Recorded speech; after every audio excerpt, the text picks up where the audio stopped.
Hello students, आज हम discuss करने वाले हैं क्लास 12th के डायग्राम ऑफ एनसीईआरटी। यानी एनसीईआरटी में दिए गए क्लास 12th के सारे डायग्राम जो है आज की वीडियो में हम कवर करने वाले हैं। लास्ट वीडियो में मैंने आपको क्लास 11th के सारे डायग्राम करवाए थे। आज की वीडियो में क्लास 12th के सारे डायग्राम रहेंगे, तो आई होप ये वीडियो आप लोगों के लिए बहुत यूजफुल रहेगी। यहाँ से डायग्राम थोड़े कम आते हैं 11th के कंपैरेटिवली, तो थोड़ी जल्दी कवर करेंगे, इंपॉर्टेंट चीज़ें बताऊंगी एंड कंप्लीट करेंगे। चलिए देरी ना करते हुए शुरू करते हैं। हेलो नमस्ते, आई एम दीपाली गोयल। स्वागत है आप सभी के अपने चैनल साइंस मैजिक पर।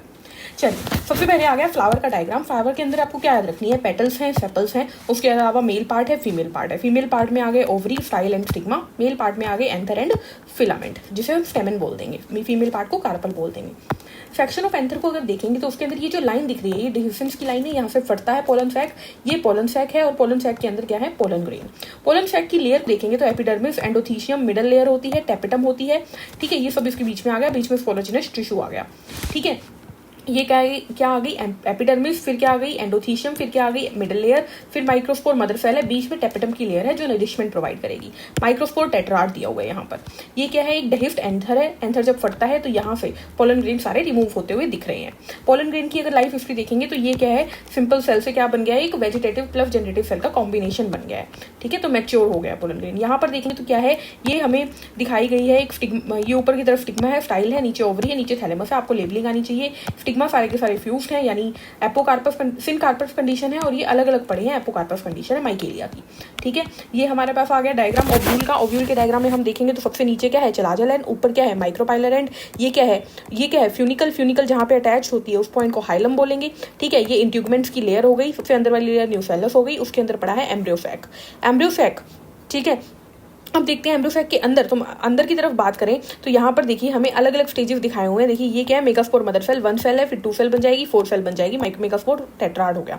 ठीक है, अंदर की बात करें तो धीरे धीरे डेवलप करके ऊपर की तरफ 3 सेल चली जाएंगी सिनर्जिड्स की, नीचे चली गई एंटीपोडल। ये बीच में क्या है? 2 पोलर न्यूक्लियाई हैं। ठीक है, इसी को हमने उल्टा करके रख दिया, तो नीचे माइक्रोपाइलर एंड चला गया, ऊपर चलाजल एंड चला गया। चलाजल एंड पे क्या पड़े हैं? एंटीपोडल्स। माइक्रोपाइलर एंड पे क्या पड़े हैं? सिनर्जिड। और सिनर्जिड के पास है ये फिलीफॉर्म ऑपरेटर्स, जो कि पोलन ट्यूब को गाइड करते हैं। ये 2 पोलर न्यूक्लियाई आ गया, बीच में ये एग आ गया। क्लियर? This is egg. ठीक है, और ये हमारी सेंट्रल सेल है ही। चलिए आगे बढ़ते हैं। ये क्या है? 2 टाइप के फ्लावर दिखाए हुए हैं, चेस्मोगैमस एंड क्लिस्टोगैमस। ऑक्जेलिस के अंदर क्या होता है? दोनों के दोनों टाइप के फ्लावर होते हैं, यानी ओपन भी एंड क्लोज्ड भी। ठीक है, ओपन यानी चेस्मोगैमस और क्लोज मतलब क्लिस्टोगैमस। ठीक है, यहाँ पर क्या है? पोलन ट्यूब का रास्ता दिखाया हुआ है। कई सारी पोलन ट्यूब निकली, कई सारे पोलन ग्रेन से, लेकिन एक ही है जो अंदर की तरफ एंटर करती है। ठीक है, और कौन सी तरफ एंटर करती है? ये माइक्रोपाइल की तरफ एंटर करती है और सिनर्जिड के थ्रू होते हुए आगे मूव करती है। इसके पास क्या था? फिलीफॉर्म ऑपरेटस, जो कि इसको गाइड करता है। यहाँ पर आ जाते हैं। सिनर्जिड की एंट्री दिखा दी, तो इसके अंदर देखिए 2 मेल गैमीट है, उसके पीछे वेजिटेटिव न्यूक्लियस है।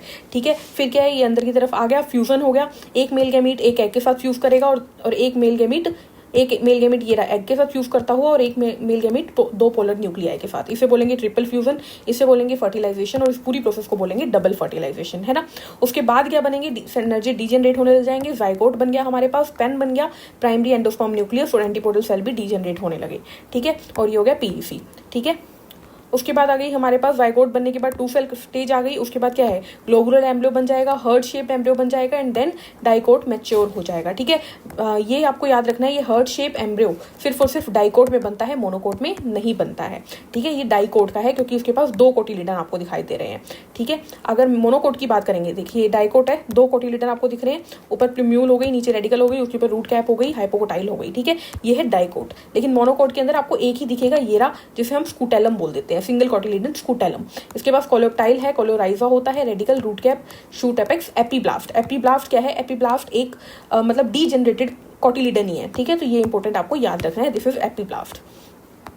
देन आ जाते हैं इस डायग्राम के ऊपर, ये 2 कोटिलिडन शो की गई है। अगर इसको काट के देखेंगे तो ये माइक्रोपाइल हो गया, सीड कोट है, एंडोस्पर्म है, कोटिलिडन है। ठीक है, सिंपल से डायग्राम है, ये तो आपको देखना है। यहाँ से नीट में क्वेश्चन आया था लास्ट टाइम कि एप्पल का कौन सा पार्ट हम खाते हैं, तो थैलेमस खाते हैं। स्ट्रॉबेरी का कौन सा खाते हैं? थैलेमस खाते हैं। तो ये दोनों चीजें याद रखिएगा, क्योंकि लास्ट ईयर अगर इससे क्वेश्चन आया तो अब इससे आने के चांसेस है। अब अगर इस डायग्राम को देखें तो सबसे बाहर पेरिकार्प है, उसके बाद अंदर एंडोस्पर्म है, एल्यूलोन की लेयर भी होती है बीच में। ठीक है, ये सिंगल कोटिलिडन स्कूटेलम हो गया, कोलोप्टाइल, कोलोराइजा, प्लूम्यूल, रेडिकल हो गई। ठीक है, ये क्या है, अगेन ये मोनोकोट शीथ है, एक सिंगल कॉटिलीडन यहाँ पर दिखाई गई है, आप देख सकते हैं। चलिए अगर आगे चलते हैं मेल रिप्रोडक्टिव सिस्टम के अंदर। तो ये मेल रिप्रोडक्टिव सिस्टम का डायग्राम है। आई होप ये आपको क्लियर ही होगा, बट सिंपल समझ लेते हैं कि ये स्क्रोटम है, स्क्रोटम के अंदर ये टेस्टिस पड़ी है, टेस्टिस से ये एपिडिडाइमस है, यहाँ से वाफ डिफरेंस निकलती है, वाफ डिफरेंस जाकर फेमाइनल वेसिकल से जुड़ती है और फिर बना देती है इजैक्युलेटरी डक्ट, जो कि यूरेथ्रा के थ्रू बाहर खुल जाता है। ये है ग्लैंड्स पेनिस, ठीक है। ग्लैंड्स पेनिस के ऊपर स्किन की लेयर होती है, उसे फोर स्किन कहते हैं। यहाँ पर ये क्या है, फेमाइनल वेसिकल, उसके नीचे की तरफ 2 और ग्लैंड होती है जिन्हें हम प्रोस्टेट ग्लैंड कहते हैं, और फिर 2 लट्टू आ जाते हैं। एक्चुअली 2 ग्लैंड नहीं, प्रोस्टेट ग्लैंड सिंगल ग्लैंड होती है, लगती 2 है यहाँ से देखने में। 2 लट्टू आ जाते हैं जिसे बल्बो यूरेथ्रल ग्लैंड या कोपर्स ग्लैंड कहते हैं, ठीक है। तो ये सारी हो गई, ठीक है। अगर इसको डिटेल में जाओगे तो अगर हम जो टेस्टिस है उसको काट के देखें तो अंदर फेमिनिफेरस ट्यूब्यूल्स होती हैं, ठीक है, टेस्टिकुलर लोब्यूल्स होती हैं, वहाँ से रेटी टेस्टिस निकलती है, फिर वाफा एफ्रेंशिया निकलती है, वो एपिडिडाइमस में एंटर करती है, फिर एपिडिडाइमस आगे जाके वाफ डिफेंस में खुल जाती है, ठीक है। तो ये हो गया हमारा यूरेटर, और इसकी दोनों की ओपनिंग कॉमन होती है पेनिस के थ्रू मेल के अंदर, ठीक है। सेम टू सेम यहाँ पर है, ये टेस्टिस है, एपिडाइमस है, ये वाफ डिफरेंस निकली यूरिनरी ब्लैडर के ऊपर से होते हुए फेमाइनल वेसिकल के साथ मिल गई, ये बन गई इजैक्युलेटरी डक्ट, और ये फिर यूरेथ्रा हो गई, ठीक है। चलिए फीमेल रिप्रोडक्टिव सिस्टम पे चलते हैं। अच्छा, उससे पहले ये डायग्राम आ गया, ये हमारा फेमिनिफेरस ट्यूब्यूल का काट के हमने दिखाया है। तो बीच में ये एरिया क्या है, इसके अंदर ये सारी क्या पड़ी है, स्पर्मेटोगोनिया, यहाँ पर ये स्पर्मेटोजोआ है, ये इंटरस्टिशियल सेल है जहाँ पर लेडी सेल मिलेगी, ठीक है। और ये फर्टोली सेल है, मदर सेल यानी नरिशमेंट प्रोवाइड करने वाली सेल, ठीक है। ये फीमेल रिप्रोडक्टिव सिस्टम हो गया। इसके अंदर क्या है, पीछे की तरफ रेक्टम एनस की ओपनिंग अलग है,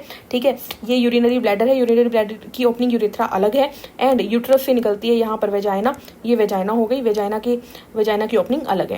ये जो लेयर है, ब्राउन वाली लेयर जो है, इसे बोलेंगे लेबिया माइनोरा, और इसके बाहर जो ये लाइट कलर की लेयर है, इसे बोलेंगे लेबिया मेजोरा, ठीक है। इसके आगे ये जो फोल्डिंग दिख रही है, ये आपको क्लाइटोरिस होती है फीमेल्स की, ठीक है।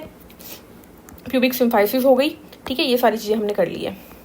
Yes, again female reproductive system की बात कर लेते हैं। तो दिस इज यूट्रस, यहाँ से ये निकली यूट्रस का एक पार्ट जिसे हम फेलोपियन ट्यूब बोल देते हैं, ठीक है। ये जो है ये क्या है, ओवरी है। फेलोपियन ट्यूब की एंडिंग्स को इसको फिम्ब्रिए बोलते हैं, इनफंडिबुलम, एम्प्यूला, इस्थेमस, ये पूरी फेलोपियन ट्यूब हो गई, ठीक है। ये सर्विक्स है नीचे की तरफ वेजाइना आ गया, ये सर्विक्स की कैनाल हो गई, ठीक है। यूट्रस की 3 लेयर होती है, पेरीमेट्रियम, मायोमेट्रियम, एंडोमेट्रियम। पेरीमेट्रियम सबसे बाहर वाली, मायोमेट्रियम जिसमें मसल्स बहुत ज्यादा होती है, और एंडोमेट्रियम जहाँ पे ब्लड सर्कुलेशन होता है, ठीक है। अगर पूछ लिया जाए कि फर्टिलाइजेशन की जगह क्या है, तो आप बोलेंगे एम्प्यूलरी इस्थेमिक जंक्शन, यहाँ पर फर्टिलाइजेशन होती है, और इम्प्लांटेशन यूट्रस की वॉल में होती है, ठीक है। अब बात कर लेते हैं मेमरी ग्लैंड्स की। तो मेमरी ग्लैंड्स में क्या होता है, सबसे अंदर मेमरी लोब्स होती है, उसके अंदर मेमरी एल्वियोल्स होती हैं बहुत सारी, वो मिलकर मेमरी डक्ट निकलती है उन सबसे, वो जाकर आगे एम्प्यूला बनाती है, और फिर बनती है लेक्टिफेरस डक्ट, जो कि निप्पल के थ्रू बाहर ओपन हो जाती है मिल्क प्रोडक्शन के लिए, मिल्क प्रोड्यूसिंग के लिए। और निप्पल के जो आसपास का ब्लैक कलर का एरिया होता है उसे बोलते हैं एरियोला। पीछे की तरफ क्या है, पेक्टोरिस मेजर मसल्स, पीछे की तरफ रिब्स है, और इन दोनों के बीच में क्या होगी, इंटरकोस्टल मसल होंगी। तो ये हमारी मेमरी ग्लैंड हो गई, ठीक है। यहाँ पर क्या दिखाया हुआ है, स्पर्मेटोजेनेसिस दिखाई हुई है। स्पर्मेटोजेनेसिस की बात करें तो ये पूरी प्रोसेस क्या है, स्पर्मेटोजेनेसिस, ठीक है। इसमें क्या होता है, पहले स्पर्मेटोगोनिया होती है, वहां से प्राइमरी स्पर्मेटोसाइट बनती है माइटोसिस से, फिर फर्स्ट माइटोटिक डिवीजन से secondary spermatocyte, second meiotic division से क्या बनेगी, स्पर्मेटिड। अब स्पर्मेटिड से स्पर्मेटोजोआ बनने की प्रोसेस को ही क्या बोलते हैं, स्पर्मियोजेनेसिस बोलते हैं, ठीक है। ये अगेन यही डायग्राम दिखाया हुआ है कि किस तरीके से फर्टोली सेल्स के अंदर इनका हेड जो है वो घुसा हुआ है, ठीक है। ये आपको ध्यान रखना है। ओके, स्पर्म का डायग्राम आ जाता है। सबसे पहले head, middle piece, tail, 3 part में इसको डिवाइड किया गया है। हेड के अंदर एक्रोसोम होता है जिसमें एंजाइम्स होते हैं, न्यूक्लियस डीएनए मटेरियल भी हेड में ही पड़ा होता है। देन नेक है, मिडल पीस के अंदर माइटोकॉन्ड्रिया होते हैं जो एनर्जी प्रोवाइड करते हैं, एंड टेल का काम है मूवमेंट देना, फ्लैजिला मूवमेंट होती है यहाँ पर। ओवरी की बात करें तो ओवरी के अंदर का स्पेस दिखाया गया है कि किस तरीके से ब्लड वेसल मौजूद होती है। प्राइमरी फॉलिकल होती है, सेकेंडरी फॉलिकल, धीरे धीरे करके ग्राफियन फॉलिकल बनती है, ओवम रिलीज होता है, एंड देन बच जाता है कॉर्पस लूटियम, ठीक है। ओवम रिलीज होता है 14th डे ऑफ मेंस्ट्रुएशन को लगभग, जिसे हम ओव्यूलेशन कहते हैं, due to the LH surge, ठीक है। ये हो गई हमारी oogenesis। oogenesis में क्या होता है, oogonia से प्राइमरी oocyte बनते हैं, और वो फिर डिक्टियोस्टीन स्टेज में चले जाते हैं बर्थ, चाइल्डहुड एंड प्यूबर्टी के टाइम तक। उसके बाद सेकेंडरी oocyte बन जाती है आफ्टर द प्यूबर्टी, ठीक है। अब सेकेंडरी oocyte तब ओवम रिलीज करेगी जब उसको स्पर्म मिलेगा, ये आपको ध्यान देना है, ठीक है। चलिए, ओवम का डायग्राम दिखाया हुआ है कि एक स्पर्म जो है वो फ्यूज करेगा, ठीक है। पेरीवेटेलाइन स्पेस हो गई, जोना पेलुसिडा हो गई, ये सारी चीजें आपने पढ़ी हुई है। इस डायग्राम की बात करें, डायग्राम हमने डिस्कस कर लिया है। इसमें क्या याद रखना है आपको याद रखना है कि LH सर्च कब आती है, 14th डे पे। स्टार्टिंग में क्या है, मेंस्ट्रुएशन हो रही थी, फिर फॉलिकुलर फेज आया, लूटियल फेज यानी सिक्रीटरी फेज, फिर नई मेंस्ट्रुअल साइकिल शुरू हो गई, ठीक है। यहाँ पर आप देख पा रहे हैं प्रोजेस्टेरोन का लेवल बढ़ रहा है, क्योंकि कॉर्पस लूटियम जो होता है वो प्रोजेस्टेरोन सिक्रीट करता है, इसीलिए, ठीक है। चलिए आगे बढ़ते हैं। ये हमें स्टेज दिखाए हुए हैं कि भाई ये ओवम पड़ा था, ओवम के अंदर जैसे ही स्पर्म एंटर किया तो ये जाइगोट का 2 सेल 4 सेल 8 सेल स्टेज हो गया, मोरूला हो गया, यानी कि फिर नई मेंस्ट्रुअल साइकिल शुरू हो गई। ठीक है, यहाँ पर आप देख पा रहे हैं प्रोजेस्टेरोन का लेवल बढ़ रहा है क्योंकि कॉर्पस लूटियम जो होता है वो प्रोजेस्टेरोन सिक्रीट करता है, इसीलिए। ठीक है, चलिए आगे बढ़ते हैं। ये हमें स्टेज दिखाए हुए हैं कि भाई ये ओवम पड़ा था, ओवम के अंदर जैसे ही स्पर्म एंटर किया तो ये जाइगोट का 2 सेल 4 सेल 8 सेल स्टेज हो गया, मोरूला हो गया, यानी कि फिर ये बन गया 16 सेल और फिर ब्लास्टोसिस्ट बन गया जिसके अंदर ब्लास्टोसील भी है जो कि इम्प्लांट हो जाएगी। ठीक है, तो ये इस तरीके से ये देखिए ये फ्यूजन हुई CDEFGH, इस तरीके से स्टेज दिखाई हुई है। यहाँ पर इम्प्लांटेशन होगी किसकी, ब्लास्टोसिस्ट की। ठीक है, फिर ये क्या दिखाया हुआ है, ये एम्ब्रियो है हमारा। एम्ब्रियो जो है एम्बिलिकल कॉर्ड से जुड़ा हुआ है। प्लेसेंटल विलाई दिखाई हुई है, योक सैक, एम्ब्रियो सारे आपको मतलब जो है plug of mucus in cervix हो जाता है, बाद में प्लग बन जाता है यहाँ पर। तो ये सारी चीज़ें आपको देख लेनी है। ठीक है, अब हम चलते हैं रिप्रोडक्टिव हेल्थ के ऊपर। तो ये क्या कॉपर टी है, ये इम्प्लांट्स है। ठीक है, वेसेक्टोमी वाफ डिफरेंस को काटा हुआ है, ट्यूबेक्टोमी फेलोपियन ट्यूब को काटा हुआ है। ये फीमेल में हो गई, ये मेल में हो गई। ठीक है, चैप्टर 5। अच्छा, इसके अंदर इन डायग्राम के अलावा मेल कॉन्डम फीमेल कॉन्डम का भी डायग्राम दिया हुआ है, वो भी आप देख सकते हैं। चैप्टर 5 पे चलते हैं। Principle of inheritance and variation, very important diagram. आपको याद रखना है कि कौन कौन से डोमिनेंट ट्रेट है और कौन कौन से रिसेसिव ट्रेट है। ठीक है, तो देख लीजिएगा इस डायग्राम को। यस, यहाँ पर हमें मोनोहाइब्रिड क्रॉस किया गया है, होमोजाइगस टोल को होमोजाइगस ड्वार्फ से करवाया, तो पहली रेशो क्या आ गई, ओल टोल। फिर सेकंड F2 जनरेशन में क्या आई, 3:1 और 1:2:1। ये थी फिनोटिपिक रेशो और ये थी जीनोटिपिक रेशो। ठीक है, ये हमें कर लिया। ये डाई हाइब्रिड क्रॉस आ गया जिसमें राउंड येलो को रिंकल्ड ग्रीन के साथ फ्यूजन करवाया है। पहले सारे राउंड येलो आए एंड अगली में फिनोटिपिक रेशो 9:3:1 आई एंड दूसरी जो है वो देख लेंगे 1:1 2:4 1:1 आ जाएगी। ठीक है, फिर यहाँ पर हमें क्या दिखाया हुआ है, इनकम्प्लीट डोमिनेंस का केस दिखाया हुआ है। रेड और व्हाइट से पिंक बने और फिर रेड व्हाइट पिंक बने। रेशो सेम रहती है, इसमें ऑल पिंक, इसमें 3:1 और अगर वैसे देखेंगे तो 1:1। ठीक है, तो ये वो दिखाया हुआ है हमें। ये हमारा सेग्रीगेशन ऑफ क्रोमोसोम के बारे में दिखाया हुआ है कि क्रॉसिंग यहाँ पर क्रॉसिंग ओवर हो गई, यहाँ पे नहीं हुई, तो अलग टाइप के जर्म सेल बने, अलग टाइप के जर्म सेल बने, पॉसिबिलिटी अलग अलग रहती है। ठीक है, यहाँ पर लिंकेज दिखाया हुआ है। लिंकेज में बस इतना याद रखो, यहाँ पर पेरेंटल टाइप कितना है 98.7 और रिकॉम्बिनेंट 1.3। पेरेंट ज़्यादा है यानी कि लिंकेज क्या होगी, लिंकेज कम होगी, यानी क्लोजली सारे के सारे मौजूद हैं। ठीक है, ये ध्यान रखना है। यहाँ पर क्या है, पेरेंटल कम है, रिकॉम्बिनेंट ज़्यादा है, तो लिंकेज ज़्यादा होगी, यहाँ पर लिंकेज ज़्यादा होगी। ठीक है,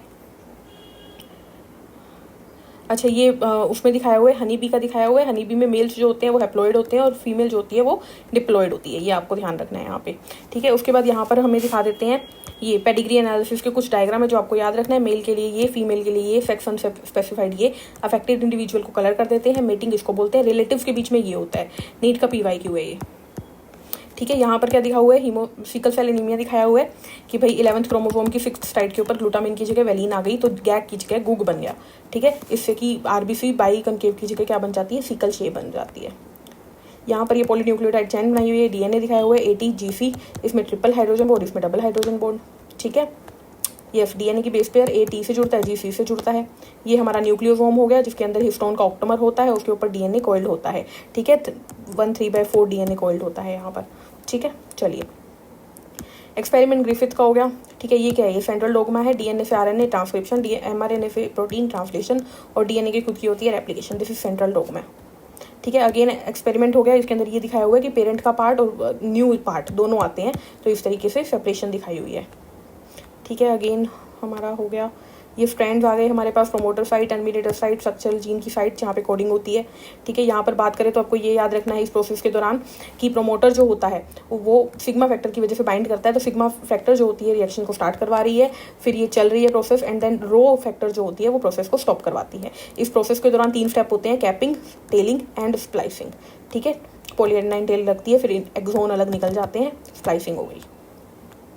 ये क्या है, इसके अंदर आपको याद रखना है जो mRNA है उसके पास कोडोन होते हैं, जबकि tRNA के पास एंटी कोडोन होते हैं और अमीनो एसिड बाइंडिंग साइट होती है। ठीक है, ये डायग्राम देखें तो इसके अंदर आपको याद रखना है ये E साइट है, P साइट है, A साइट है, तो इसके अंदर आपको याद रखना है जो पहला tRNA आता है वो P के ऊपर आता है, P फॉर पहला, P फॉर साइट, तो पहला tRNA हमेशा P पे आता है, उसके बाद जितने भी tRNA आते हैं सारे A साइट के ऊपर आते हैं। ठीक है, ये चीज़ आपको ध्यान रखनी है। लैक एप्रोन की बात करें तो जब इंड्यूसर नहीं था, इंड्यूसर एब्सेंट था, तो उस प्रोसेस में हमारे पास एंजाइम्स नहीं बने। ठीक है, क्योंकि वो जाकर बाइंड हो गया इस साइट पर। ठीक है, जबकि यहाँ पर इंड्यूसर जब था तो इंड्यूसर ने इसको इनएक्टिव कर दिया, रिप्रेसर को। ठीक है, रिप्रेसर को इनएक्टिव करने की वजह से यहाँ पर एंजाइम बन गए ZYA जिया। Z ने बनाया बीटा गैलेक्टोसाइडेज, परमिएज, ट्रांसएसिडाइलेज, इस तरीके से बना। ठीक है, ये हो गई डीएनए फिंगरप्रिंटिंग, इसको छोड़ सकते हैं। नेक्स्ट इवोल्यूशन के ऊपर चलते हैं। एसएल मिलर का एक्सपेरिमेंट दिखाया हुआ है, यहाँ पर आपको ध्यान रखना है कि कौन कौन सी गैसेज हैं, ये ध्यान रखना है आपको, ठीक है। इसके बाद आ जाती है मार्सुपियल की डायग्राम, आपको ये रट्टे मारने हैं।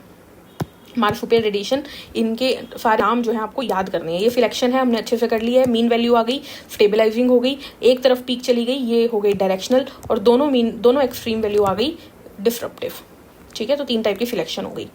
नेक्स्ट आ गया हमारे पास chapter 8 human health and disease. इसके अंदर क्या याद रखना है, mosquito host, human host, plasmodium की लाइफ साइकिल दिखाई हुई है, ठीक है। ये थाइमस ग्लैंड है, साइड में स्प्लीन है, स्टमक के नीचे की तरफ होती है, और ये सारी लिम्फेटिक वेसल्स की जगह दिखाई हुई है। लिम्फ नोड्स कहाँ पे होती हैं, आर्मपिट पे लिम्फ नोड्स होती हैं, नेक के सर्वाइकल रीजन में लिम्फ नोड होती है, और ग्रोइन्स में लिम्फ नोड होती है, ये आपको ध्यान रखना है।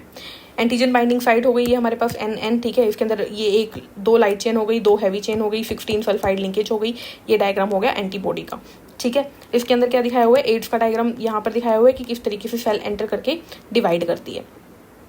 अब चलते हैं इस डायग्राम के ऊपर। Methyl, M for methyl, M for morphine, आपको याद रखना है। ये ओपियम पॉपी का प्लांट है। यहाँ पर दूसरा जो स्ट्रक्चर बना वो कैनाबिनॉइड का है, कैनाबिस टाइवा की लीव्स है, ये धतूरा है। तो आ जाइए इस पार्ट के ऊपर। तो ये आ गया हमारे पास चैप्टर 11। इसके अंदर बात करें तो देखिए इसके अंदर आपको क्या याद रखना है, सिंपल, ये तो सिंपल है। यहाँ पर इकोराई यूज हो रहा है, इकोरार1, ठीक है। स्टिकी एंड के बारे में याद रखिए, है ना, याद रखना है, एक तरफ का होता है स्टिकी एंड सिर्फ, ठीक है। रिकॉम्बिनेंट डीएनए बन गया, यहाँ पर भी सेम ही है, ठीक है। ये भी हो गया, सेल के अंदर एंटर करवा दिया हमने। अच्छा, इस डायग्राम के अंदर आपको क्या याद रखना है कि अगर इसको रेजिस्टेंस प्रोवाइड करवाना है तो ये डालना पड़ेगा, और इसको करवाना है तो ये डालना पड़ेगा, ये आपको याद रखना है मेनली, ठीक है। उसके बाद क्लोनिंग वेक्टर के अंदर दिखाया हुआ है, ये तो हो गया हमारा। अब बात करते हैं इसकी। तो यहाँ पर आपको याद रखना है जो पहला बैंड बन रहा है वो अनडाइजेस्टेड, क्या है, अनडाइजेस्टेड, यस। ये देखिए लेन 1 migration of undigested DNA fragments, और बाकी की लेन में डाइजेस्टेड है। लेकिन ध्यान रखिएगा सबसे स्मॉलेस्ट सेगमेंट सबसे दूर है और सबसे लार्जेस्ट सेगमेंट सबसे पास है, ठीक है। ये आपको ध्यान रखना है इलेक्ट्रोफोरेसिस के अंदर। यहाँ पर क्या दिखाया हुआ है, एम्प्लीफिकेशन ऑफ डीएनए कर रहे हैं हम। यहाँ पे तो पहले डीनेचुरेशन किया जाता है 90 डिग्री सेल्सियस, 95 डिग्री सेल्सियस यहाँ पर जो है टेम्परेचर रखा जाता है, 90 to 95 डिग्री सेल्सियस हीट किया जाता है, ठीक है। एनीलिंग हो गई। पहले तो ये याद रखना है, डीनेचुरेशन, एनीलिंग, एक्सटेंशन, 3 स्टेप्स होते हैं इसमें। पहले क्या है, 90 to 95 डिग्री सेल्सियस टेम्परेचर दिया जाता है, उसके बाद 55 to 65 degree Celsius, and last में दिया जाता है यहाँ पर 72 डिग्री सेल्सियस। उसके बाद इसकी 30 साइकिल रिपीट होती है, तब 1 बिलियन टाइम एम्पलीफाई होता है। वेरी इंपॉर्टेंट नीट का क्वेश्चन है, यहाँ से स्टेप से क्वेश्चन आता है, यहाँ से क्वेश्चन आता है कि 30 साइकिल चलने पर 1 बिलियन टाइम एम्प्लीफिकेशन होती है, ठीक है। टैग पॉलीमरेज यहाँ पे यूज होता है, थर्मोसेक्वेटिव से आता है, ठीक है। दोनों के दोनों यहाँ पर बायो रिएक्टर दिए हुए हैं, यहाँ से भी क्वेश्चन आया है नीट के अंदर इसकी लेबलिंग के ऊपर। तो motor, foam breaker, flat blade impeller, ये क्या है, सिंपल है, ये स्पेंगर्ड है, ये आपको ध्यान रखना है। ओके, इंसुलिन का पार्ट है, तो ये हमारी ओरिजिनल इंसुलिन है जो काम करती है, इसको सी पेप्टाइड से अलग करते हैं, ठीक है। तो जब हम निकालते हैं तो ये इस फॉर्म में होती है, फिर हम इस सी पार्ट को अलग करके इन दोनों से इंसुलिन बनवाते हैं, तो हमारी बॉडी में यही काम करती है। ओके, इसके बाद यहाँ पे आ जाइए, ये आपको याद रखना है। देखिए यहाँ पर नीचे क्या दिया हुआ है, रेनफॉल हो गई, यहाँ पर टेम्परेचर हो गया। टेम्परेचर सबसे ज्यादा डेजर्ट में दिखाया हुआ है, ट्रॉपिकल फॉरेस्ट या ट्रॉपिकल रेन फॉरेस्ट बोलो। यहाँ पर प्रेसिपिटेशन सबसे ज्यादा है, ठंड यहाँ पर ज्यादा है। तो इस तरीके से आपको याद रखना है, टेम्परेचर में सब कुछ नॉर्मल रहता है। कन्फर्मर्स कौन होते हैं, जो अपनी बॉडी के टेम्परेचर को रेगुलेट नहीं कर पाते, जैसा बाहर का लेवल होगा वैसा ही अंदर का लेवल होगा। रेगुलेटर्स जो अपनी बॉडी को कांस्टेंट रखते हैं, होम्योस्टेसिस शो करते हैं। पार्शियल रेगुलेटर्स जो पहले कन्फर्मर की तरह एक्ट करते हैं फिर रेगुलेटर की तरह एक्ट करते हैं। यहाँ पर देखिए तो ये हमारे 3 टाइप की जो है ग्रोथ स्टेटस है। ग्रोइंग स्टेटस हो गई, जो अपराइट हो गया, देन ये बेल शेप हो गया, ये अर्न शेप हो गया, ठीक है। तो ये चीज़ आपको ध्यान रखनी है। जब प्री रिप्रोडक्टिव सबसे ज्यादा होता है इन दोनों से, तब ये हो गई एक्सपेंडिंग। जब प्री रिप्रोडक्टिव और रिप्रोडक्टिव इक्वल होता है तब स्टेबल, और जब रिप्रोडक्टिव ज्यादा होता है प्री से तो डिक्लाइनिंग आ गई, ठीक है। इमिग्रेशन प्लस नेटेलिटी दोनों ही क्या करती है, पॉपुलेशन डेंसिटी में एड ऑन होती है, मोर्टेलिटी और इमिग्रेशन माइनस होती है, ठीक है। अब अगर इस ग्राफ को देखें तो ये क्या है, जब अनलिमिटेड हमारे पास रिसोर्सेज है तो ये इस तरीके से ग्राफ जाएगा, और जब लिमिटेड रिसोर्सेज है तो इस तरीके से। ये पोजीशन तो पॉसिबल ही नहीं है। लिमिटेड रिसोर्सेज होंगी तो क्या होगा, पहले पॉपुलेशन बढ़ेगी बढ़ेगी बढ़ेगी, फिर एक टाइम के बाद कॉन्स्टेंट हो जाएगी। के क्या है, यहाँ पर कैरिंग कैपेसिटी है, फॉर्मूले आपको याद रखने हैं, ठीक है। आगे बढ़ते हैं इसके ऊपर। तो यहाँ पर ये क्या दिया हुआ है, नंबर ऑफ इंडिविजुअल्स के हिसाब से दिया हुआ है। तो ये हमारा जो है अपराइट है नंबर के बेसिस पे, ठीक है। ड्राई वेट में बायोमास का हो गया। बायोमास का टेरेस्ट्रियल के अंदर क्या होता है, अपराइट होता है, लेकिन एक्वेटिक के अंदर ये क्या होता है, उल्टा होता है, इन्वर्टेड होता है हमारे एक्वेटिक के अंदर। इसका जरूरी नहीं है, नंबर वाला जो होता है ये अपराइट भी हो सकता है, इन्वर्टेड भी हो सकता है। लेकिन यहाँ पर एनर्जी की बात की गई है, एनर्जी हमेशा अपराइट होता है। एनर्जी का हमेशा पिरामिड क्या होता है, अपराइट होता है, ये आपको ध्यान रखनी है। स्टार्टिंग में सबसे ज्यादा एनर्जी होती है प्राइमरी प्रोड्यूसर के पास, फिर धीरे धीरे 10% लो का फॉलो करके ऊपर की तरफ जाती है। मैक्सिमम एनर्जी प्राइमरी प्रोड्यूसर, कम से कम एनर्जी, सबसे कम एनर्जी टर्शरी कंज्यूमर यानी टर्शरी कार्निवोर्स आ गए एक तरीके से, या टॉप कार्निवोर्स भी बोल देते हैं हम, ठीक है। उसके बाद आ जाती है ये हमारी सिंपल साइकिल दिखाई हुई है, इसको छोड़ देते हैं। यस, यहाँ पर अगर बात करें तो यहाँ पे इस चार्ट के अंदर यहाँ पे से भी एनसीईआरटी से क्वेश्चन आया हुआ है। तो सबसे ज़्यादा इसमें कौन है, सबसे ज़्यादा यहाँ पे इंसेक्ट हो गए, नंबर 1 पे इंसेक्ट आ गए, फिर अदर एनिमल्स आ गए, फिर उसके बाद हमारे पास मोलस्का आ गए एंड फिर क्रस्टेशियन आ गए। आपको ये ध्यान रखना है, ठीक है। IOMC इंसेक्ट, फिर अदर, फिर मोलेशन, फिर मोलस्का एंड फिर क्रस्टेशियंस, ठीक है। वर्टिब्रेट्स की बात करें तो सबसे ज़्यादा कौन है, सबसे ज़्यादा यहाँ पे फिशेज हैं।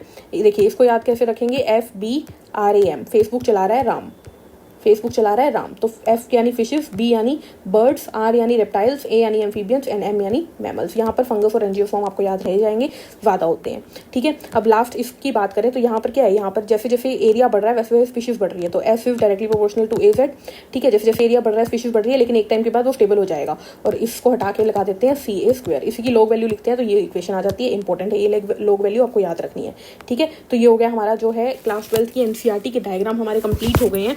तो मेन बात मैंने सारी कर दी है, ग्राफ की बात मैंने कर दी है, बस मैंने ग्राफ अलग से भी टीच कर दिए थे। बट आई होप आप लोगों को ये वीडियो यूजफुल लगी होगी। ये वैल्यूज अच्छे से याद कर लीजिएगा, ठीक है। अगर मैं बोलूँ क्या क्या आपको स्किप नहीं करना है तो ये वैल्यूज, ये ग्राफ हो गए। क्या बताया मैंने, नंबर का ग्राफ अपराइट भी हो सकता है, इन्वर्टेड भी हो सकता है। बायोमास का ग्राफ टेरेस्ट्रियल के केस में अपराइट होता है, एक्वेटिक के केस में इन्वर्टेड होता है, और एनर्जी हमेशा अपराइट रहता है। यहाँ से और यहाँ से क्वेश्चन कई बार आया है, ठीक है। इसको तो याद ही कर लेना अच्छे से। उसके बाद यहाँ पे आ जाते हैं very important, K for carrying capacity, ये आपको याद रखना है। ये ज्योमेट्रिक ग्रोथ है, ये अर्थमेट, ये एक्सपोनेंशियल ग्रोथ है, ठीक है। लॉजिस्टिक और एक्सपोनेंश, ठीक है। देन हम क्या याद रखना है आपको इसके अंदर, यस, यहाँ से क्वेश्चन आ सकता है। ये स्टेप्स आपको याद रखने हैं, 30 साइकिल आपको याद रखनी है, ठीक है। ओके जी, ओके। यहाँ से PBR 322 से भी क्वेश्चन आता है हमारे पास, ठीक है। एक क्वेश्चन यहाँ से बीफ डायग्राम से भी आ जाता है। इंपॉर्टेंट बात कर रही हूँ, यहाँ से भी क्वेश्चन आते हैं, ठीक है। सिलेक्शन के टाइप से भी। Operon, lac operon, very very important. Last time इसका साइंटिस्ट पूछ लिया था, बट क्वेश्चन जरूर आता है, ठीक है। यहाँ से ग्रिफिथ एक्सपेरिमेंट, चेस हर्शियन चेस एक्सपेरिमेंट से भी क्वेश्चन आता है। ATGC से क्वेश्चन आ सकता है, इनको बैलेंस करना, ठीक है। सिकल सेल एनीमिया से क्वेश्चन आ सकता है, वेरी इंपॉर्टेंट। तो इस तरीके से ये जो टॉपिक्स हैं ये इंपॉर्टेंट मैंने आपको बता दिए।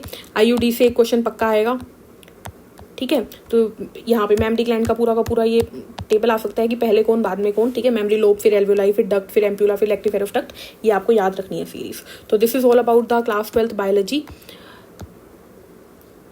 Diagram section. I hope video आपके काम आएगी। मिलते हैं नेक्स्ट वीडियो में, तब तक के लिए हंसते रहिए, मुस्कुराते रहिए। Take care, thank you, bye bye.